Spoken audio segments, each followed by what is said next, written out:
¿Qué tal? Yo soy Víctor Bustamante, soy un estudiante del Instituto Tecnológico de Chihuahua. El día de hoy les voy a presentar el tema de parámetros híbridos de la materia de circuitos eléctricos 2. Esta materia es presentada por el docente Alfredo Chacón Aldama y pues yo les voy a estar presentando el tema de parámetros híbridos, en el cual les voy a explicar el tema y también voy a explicar un ejemplo.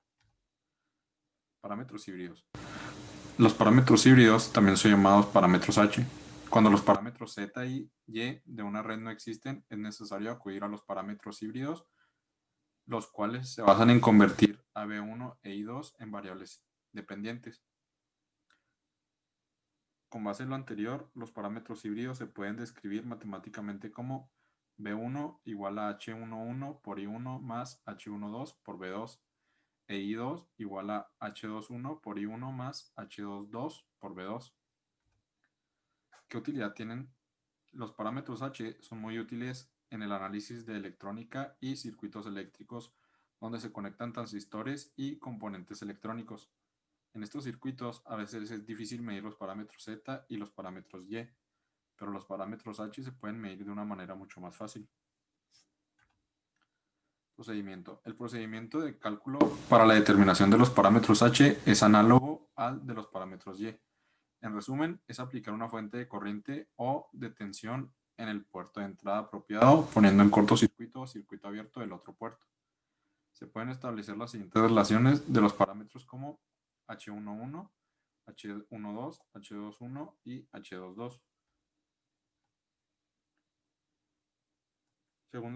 Según las relaciones anteriores, los parámetros H se les puede llamar como H11 impedancia de entrada en cortocircuito, H12 ganancia inversa de tensión del circuito abierto y H21 ganancia directa de corriente en cortocircuito y H22 admitancia de salida en circuito abierto.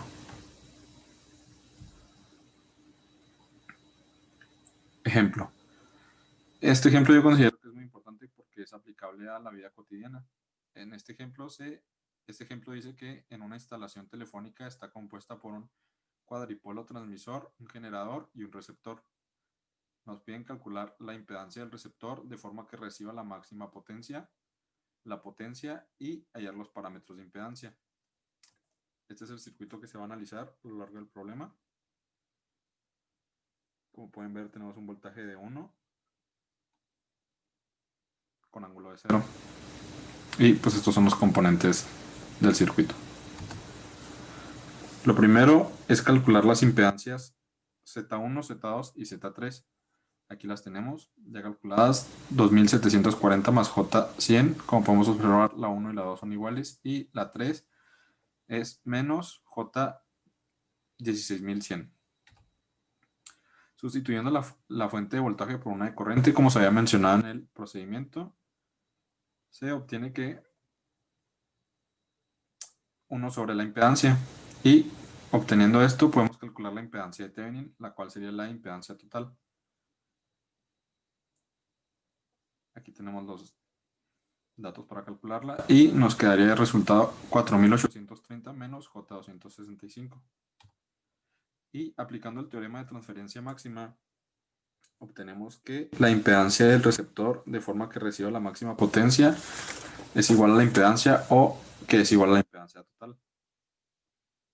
Esta sería 4830 más J265. Para el inciso B, en el cual nos piden la potencia, tenemos que calcular la potencia máxima, la cual se calcula de 1 sobre 4 por 4830. Y esto nos da 49 microwatts.